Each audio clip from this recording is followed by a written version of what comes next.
रात को चुपचाप से 5 लाख रुपए लेकर शमशान पहुंचता है। डरते डरते वो रकम एक चबूतरे पर रख देता है और कांपते हुए बोलता है, हे आत्माओं, जो भी तुम्हारी आवश्यकता हो, ये धन लेकर मेरी रक्षा करना। मेरे घर की बरकत बनी रहे, मेरी तिजोरी खाली ना रहे। रुद्रपुर नामक गांव में लालचंद सेठ अपनी पत्नी माधवी और 6 साल के बेटे राहुल के साथ रहता था। वो गांव का सबसे अमीर आदमी था, लेकिन दिल से बेहद कंजूस और स्वभाव से अत्यंत स्वार्थी था। देखिए जी, मुझे बाजार ले चलिए, कुछ नई साड़ियाँ लेनी हैं और राहुल के लिए भी कुछ कपड़े लेने हैं। अरे भाग्यवान, जब पुरानी साड़ियाँ धरी पड़ी हैं बक्से में तो नई की क्या जरूरत है। और वैसे भी कौन सा रोज पार्टियों में जाना है, तुम्हें घर में ही तो रहना है, तो पुराने कपड़े भी काम आ जाते हैं। और फिर फालतू के खर्चे से तो बजट भी बिगड़ जाता है। नहीं पिताजी, मुझे नए कपड़े चाहिए। कल मुझे मेरे दोस्त के घर पूजा में जाना है। मैं ये पुराने कपड़े पहनकर नहीं जाऊंगा।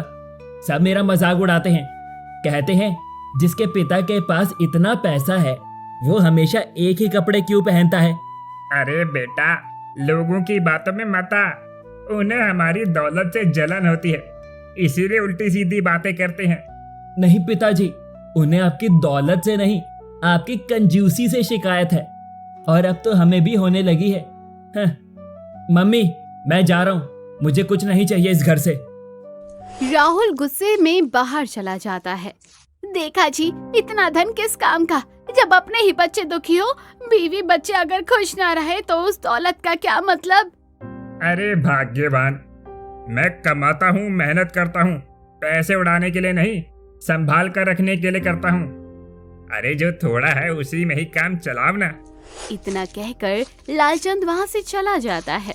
हे भगवान, मेरे तो जैसे कर्म ही फूट गए। एक ऐसा इंसान मिला जो तिजोरी भरकर भी दिल से खाली है। तभी दरवाजे पर एक बूढ़ी भिखारन आती है। बेटा, 2 दिन से भूखी हूँ, कुछ खाने को दे दे, भगवान भला करेगा तेरा। अम्मा, मैं खुद ही भूखा हूँ, मैं तुम्हें कहाँ से खिलाऊं? पैसे भी नहीं है मेरे पास। जाओ यहाँ से। बेटा, इतना बड़ा घर है, तिजोरी भरी पड़ी होगी और तू कहता है तेरे पास कुछ नहीं। भगवान से डर बेटा, भगवान सब देखता है। अम्मा, भगवान से डरने से पेट नहीं भरता, और वैसे भी तुम लोग तो दिन भर मांगते रहते हो, कोई काम भी तो नहीं करते। चलो हटो रास्ते से। जो दूसरों को ठुकराता है ना बेटा, उसके साथ एक दिन भगवान भी वैसे ही करता है। उसको एक दिन भगवान भी छोड़ देता है। लालचंद वहाँ से निकल जाता है, लेकिन माधवी दौड़ती हुई बाहर आती है भिखारिन के पास। अम्मा जी, माफ कीजिएगा, इन्होंने आपकी बहुत बेइज्जती कर दी। इस आदमी को भगवान ने सब कुछ दिया है, पर एक बड़ा दिल नहीं दिया है, और यही बात मुझे सबसे ज्यादा दुख देती है। आप रुकिए, मैं कुछ लेकर आती हूँ। माधवी रसोई से 2 रोटियां लाकर उसे दे देती है। अम्मा, ये लीजिए, थोड़ी सी रोटी है मेरे पास, जो था वही दिया है। बेटी, भगवान तुम्हें सदा सुहागन रखे और इस लालचंद को सुबुद्धि दे। दूसरी तरफ लालचंद गांव की ओर बढ़ता है। तभी एक मजदूर उसे रोकता है। सेठ जी, कहाँ जा रहे हैं? अरे कुछ काम है चौपाल की ओर। सेठ जी, पिछले हफ्ते मैंने आपके खेत में काम किया था, मेरी मजदूरी बाकी है, आपने अभी तक नहीं दी। अरे यार, दे दूंगा, भाग थोड़ी ना रहा हूँ, तेरे पैसे लेकर गांव छोड़ने वाला नहीं हूँ, टेंशन ना ले। सेठ जी, हम रोज कमाते हैं, रोज खाते हैं, आप अगर मजदूरी नहीं देंगे तो हम क्या खाएंगे? अरे यार, ये ले पैसे। सेठ जी, मजदूरी 300 रुपए थी, आपने 100 रुपए कम दिए हैं। अरे मैं रोज तुम जैसे लोगों को काम पर लगाता हूँ, बहुत देखे हैं तेरे जैसे। चलो जाओ यहाँ से। जितना दिया है ना उतना ले लो, नहीं तो छोड़ दो। हाँ। भगवान का न्याय देखना सेठ जी, आपने मेहनत के पैसे खा लिए, इसका हिसाब जरूर होगा। हाँ। दिन भर गांव में घूमने के बाद जब शाम को लालचंद घर लौटता है, पत्नी को तभी वो आवाज लगाता है। अरे भाग्यवान, सुनती हो? एक कप चाय बना दो। जी चीनी खत्म हो गई है, आपको कल ही कहा था लाने के लिए। अरे रहने दो, 2 दिन चाय नहीं पीऊंगा तो कौन सा मर जाऊंगा। चलो खाना ही लगा दो। खाने के लिए सब्जी भी खत्म है, 2 दिन से बोल रही हूँ सब्जी लाने को, आप लाते ही नहीं, तो मैं कैसे बनाऊँ खाना? तो सिर्फ चावल ही बनाए हैं क्या? चावल बनाए हैं, उसमें नमक डालकर खा लेना। कोई बात नहीं, मैं खा लूंगा। आखिर पेट भरने को ही तो खाना कहते हैं।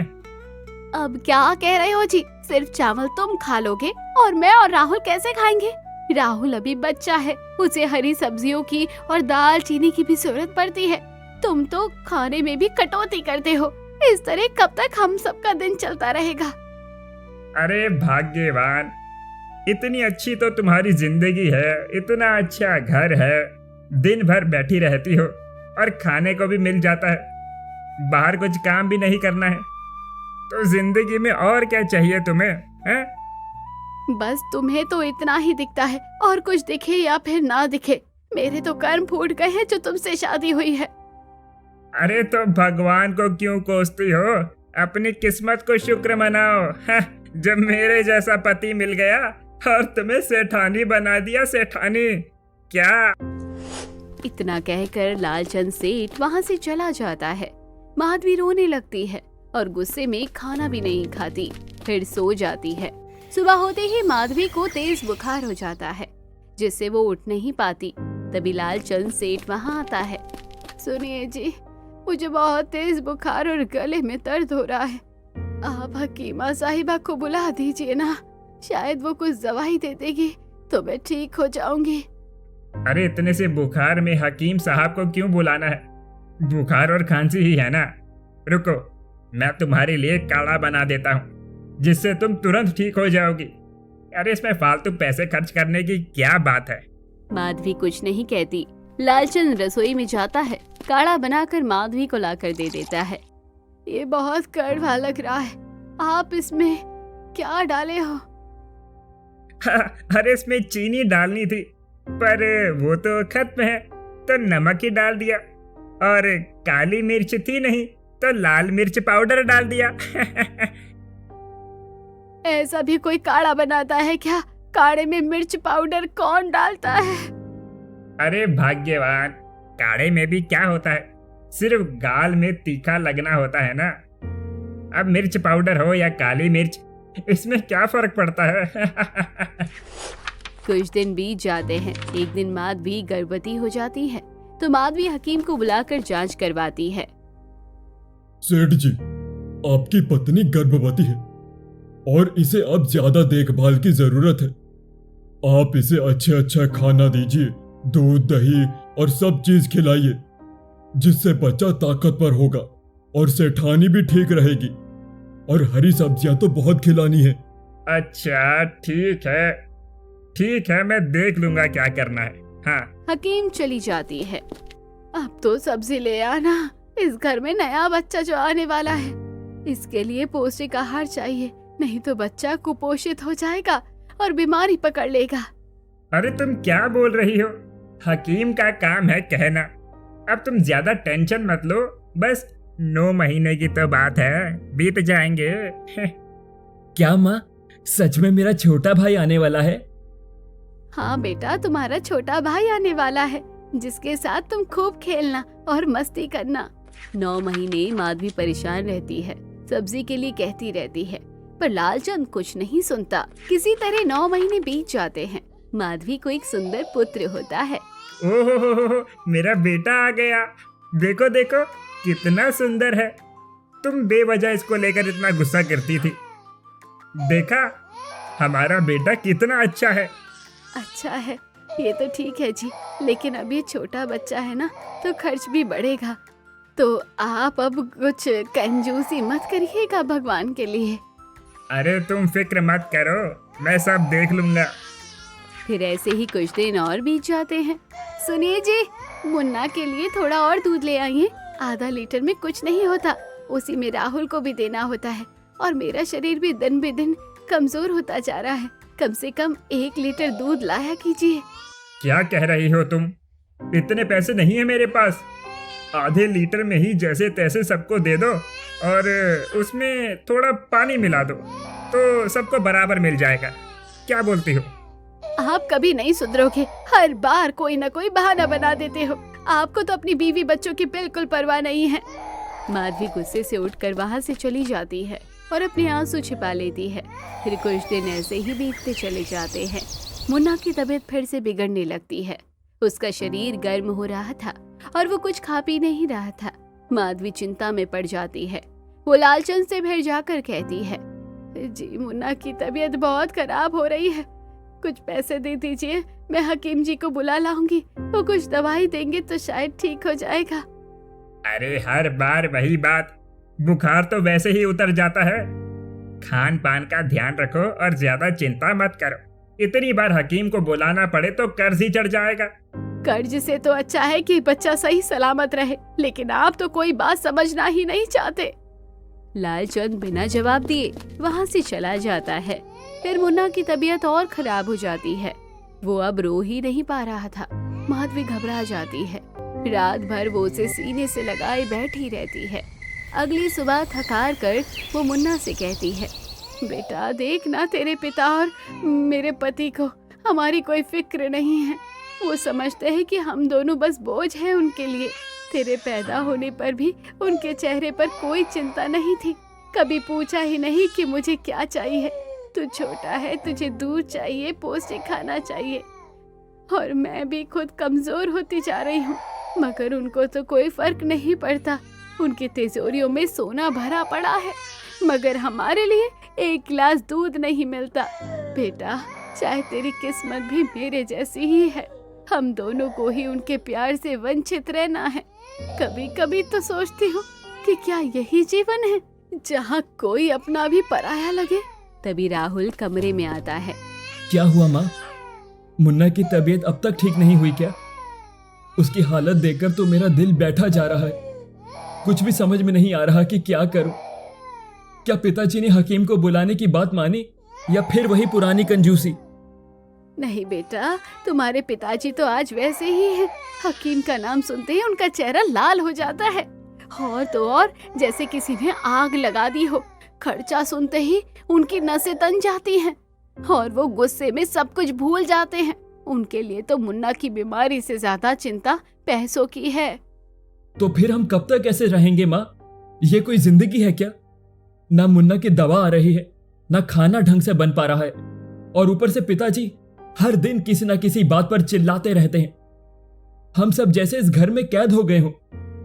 माँ, अगर आप कहें तो हम ये घर छोड़ देते हैं, कहीं और चले जाते हैं। कम से कम शांति से तो रह पाएंगे। बेटा, मैं जानती हूँ तो सही कह रहा है, और तेरे मन में जो घुटन है उसे मैं भी रोज महसूस करती हूँ। लेकिन ये दुनिया इतनी आसान नहीं है मुन्ना। तू अभी बहुत छोटा है और हमारे पास ना कोई ठिकाना है, ना कोई सहारा। हम जाएंगे कहाँ और रहेंगे कैसे? तू तो फिर भी बाहर जाकर कुछ काम कर लेगा, लेकिन मैं मुन्ना को लेकर कहाँ भटकूं बेटा? लेकिन माँ, इस तरह तो हम रोज मर रहे हैं। ना कोई दवा, ना कोई चैन, और पिताजी तो मानते ही नहीं है। बेटा, बस थोड़ा और सह लेते हैं। शायद समय के साथ सब बदल जाए। शायद तुम्हारे पिताजी को एक दिन एहसास हो जाए कि घर पैसों से नहीं, प्यार से चलता है। हमें बस उसी उम्मीद पर जीना है, वरना तो हम कब के टूट चुके होते। माधवी अपने आंचल में बच्चे को थपथपाते हुए रोती रहती है। उसी समय एक वृद्ध ब्राह्मण जो उस गली से गुजर रहा होता है, वो माधवी की करुणा भरी बातें सुन लेता है। हे विधाता, क्या यही न्याय है? एक स्त्री जो सब कुछ सह रही है, जिसका पति धनवान होते हुए भी उसे सुख नहीं दे पा रहा। अब मुझे ही कुछ करना होगा। मैं इसे इस दर्द से निकालने का उपाय खोजूंगा। मैं इस सेठ के अभिमान को झुका कर ही रहूंगा। हाँ, उसे समझाना होगा कि धन से बड़ा धर्म होता है और पत्नी का दुख सबसे बड़ा पाप है। ब्राह्मण अगले दिन सेठ के घर आता है। जय श्री राम सेठ जी, मैंने रात एक सपना देखा और आपकी तिजोरी के बारे में कुछ विचित्र बातें जानी। मुझे लगा बिना मिले ये बात अधूरी रह जाएगी। मुझे आपके घर ही हवा में भारीपन महसूस हुआ और आपके कुल पर एक संकट मंडरा रहा है। क्या मैं भीतर आकर कुछ कह सकता हूँ? हाँ हाँ हाँ पंडित जी, जरूर आइए। ऐसी बातें तो अनसुनी नहीं की जा सकती। आइए बैठिए, बताइए क्या देखा आपने। सेठ जी, मेरे पास ऊपर वाले का दिया हुआ कुछ विशेष ज्ञान है। कुछ ऐसी शक्तियां हैं जो अच्छे और बुरे दोनों कामों में प्रयोग की जा सकती हैं। अगर मैं चाहूँ तो आपका धन कई गुना बढ़ा सकता हूँ। आपकी तिजोरी सोने से भर सकता हूँ। आपके घर में लक्ष्मी स्थायी निवास कर सकती है। क्या क्या क्या क्या क्या क्या बात कर रहे हो पंडित जी? अगर ऐसा कुछ संभव है तो मैं हर कीमत चुकाने को तैयार हूँ। बस बस बताइए मुझे क्या करना होगा। आपको एक विशेष पूजा करवानी होगी।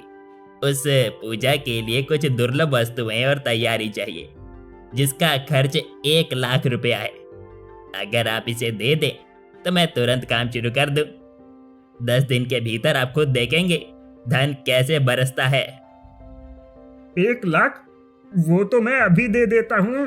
बस पूजा ठीक से होनी चाहिए और जैसा आपने कहा धन सच में बढ़ना चाहिए। सेठ तुरंत 1 लाख रुपए लाकर ब्राह्मण को दे देता है। फिर 10 दिन बीत जाते हैं। सेठ लालचंद बेचैन होकर ब्राह्मण के ठिकाने पर पहुंचता है। वो चारों ओर देखता है, लेकिन वहाँ ना ब्राह्मण है ना कोई निशान। हाय राम, मुझे 1 लाख का चूना लगा के चला गया। कितनी आसानी से मेरा लालच पकड़ लिया इस पंडित ने। मैंने बिना सोचे समझे इतना बड़ा भरोसा कर लिया। अब क्या मुंह दिखाऊंगा। कुछ दिन बाद वही ब्राह्मण एक साधु का वेश धारण करके सेठ के द्वार पर आता है।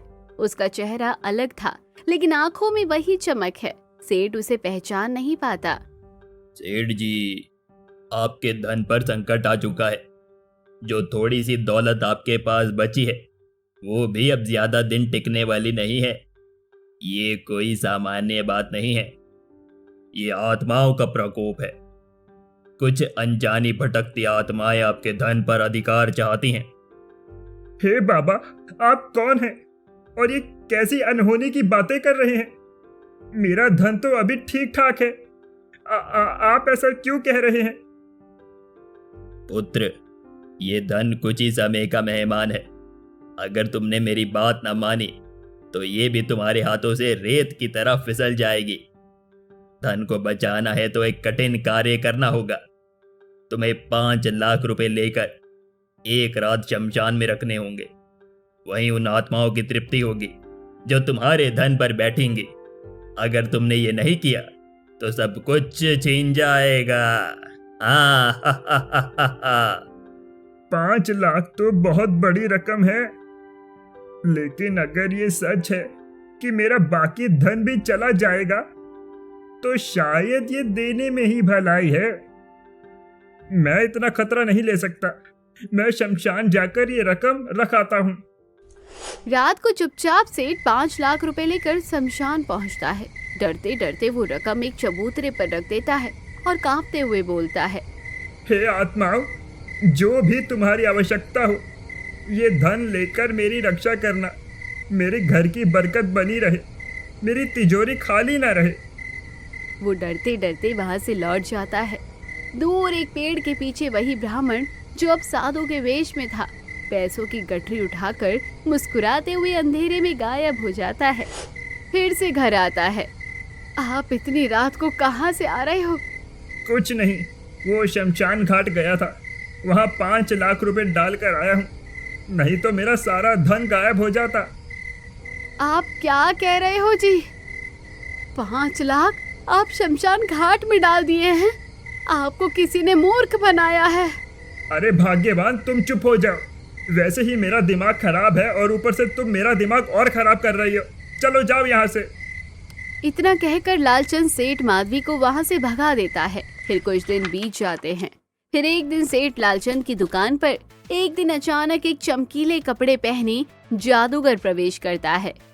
सेठ जी, मैं दूर देशों से आया एक साधारण जादूगर नहीं, बल्कि एक ऐसा व्यक्ति हूँ जिसे भूत, भविष्य और वर्तमान एक साथ दिखाई देता है। मुझे दिख रहा है कि 2 बार 2 चालाक लोग तुम्हें ठग चुके हैं और अब तीसरी बार भी तुम ठगे जाने वाले हो। हाँ। अगर तुमने मेरी बात पर ध्यान नहीं दिया तो वो तीसरा धोखा तुम्हारे जीवन का सबसे बड़ा पश्चाताप बन जाएगा। हे भगवान, आपने कैसे जाना ये बात को? सच में 2 बार मैं ठगा गया हूँ। एक बार पंडित बनकर आया और फिर साधु बनकर आया। अब अगर तीसरी बार ठग लिया गया तो मेरा नाम मिट्टी में मिल जाएगा। आप जरूर कोई सच्चे आदमी हैं। बताइए क्या करूं जिससे मैं इस बार बच जाऊं? अगर इस बार धोखे से बचना है, अगर अपने धन को सुरक्षित रखना है, तो सबसे पहले अपनी पत्नी और अपने बेटे की जिम्मेदारी उठानी होगी। जिस औरत ने जीवन भर तुम्हारा साथ निभाया और जो बच्चा दिन भर दूध के लिए तरसता रहा, उन्हें तुमने अपनी कंजूसी की जंजीरों में जकड़ा हुआ है। जब तक उनका पेट नहीं भरेगा तब तक तुम्हारी तिजोरी कभी सुरक्षित नहीं रह सकती। हाँ, अगर आज तुमने फैसला नहीं लिया तो वो ठग तुम्हारे पास फिर आएगा और इस बार सब कुछ ले जाएगा। हाँ। आपको कैसे पता वो कौन है? वो तो किसी और वेश में था, वो तो भाग गया था। जादूगर धीरे से अपनी सिर से जादूगर की पगड़ी हटाता है और चेहरे से नकली दाढ़ी और विग उतारता है। क्योंकि सेठ जी, मैं ही वो पंडित था जो तुम्हारे सपनों का डर दिखाकर 1 लाख रुपए ले गया, और मैं ही वो साधु था जिसने आत्माओं का डर दिखाकर शमशान में 5 लाख रुपए मंगवाए थे, और आज मैं ही वो जादूगर हूँ जो तुम्हारे सामने तुम्हारी असलियत लेकर खड़ा हूँ। क्योंकि तुम एक ऐसे व्यक्ति बन चुके थे जो अपने लालच में पत्नी के आंसू और बेटे की भूख भी नहीं देख पा रहे थे। हे राम, मुझसे बहुत बड़ी गलती हो गई। मैंने अपनी पत्नी की हर पुकार को अनसुना किया। मुन्ना के कमजोर शरीर को देखकर भी मैं आंखें बंद किए रहा।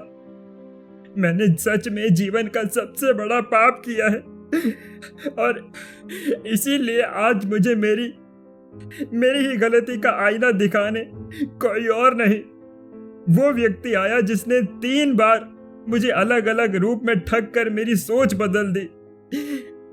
लालचंद सेठ घर आता है और अपनी बीवी माधवी के पैरों में गिर जाता है।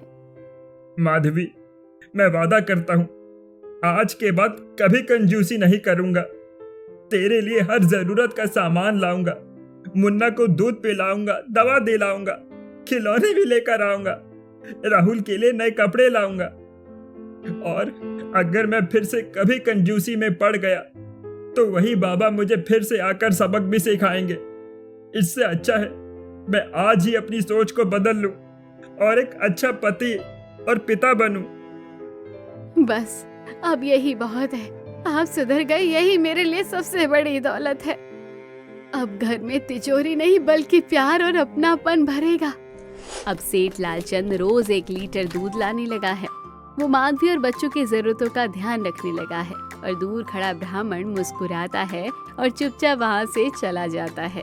और दोस्तों, कहानी भी यहीं खत्म हो जाती है। कैसी लगी कमेंट बॉक्स में जरूर बताइए। चैनल को अभी तक सब्सक्राइब नहीं किया तो जरूर कर लीजिए। मिलते हैं अगली वीडियो में। Thanks for watching.